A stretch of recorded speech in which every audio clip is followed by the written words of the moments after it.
कर दी। तो कृष्ण जी ने कहा, माता क्या पिछले जन्म में आपने मुझे 14 वर्ष का वनवास नहीं दिया था?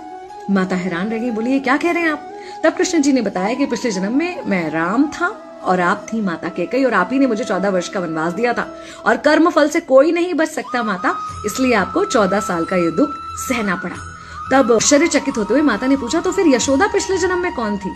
कृष्ण जी ने बताया, वो थी माता कौशल्या, जो 14 साल तक अपने पुत्र से अलग रही थी। उन्होंने उस दुख को सहा था, इसलिए इस जन्म में 14 साल मैं उनके पास रहा और मेरे साथ रहने का, माता और पुत्र के प्रेम का सुख उन्हें मिला।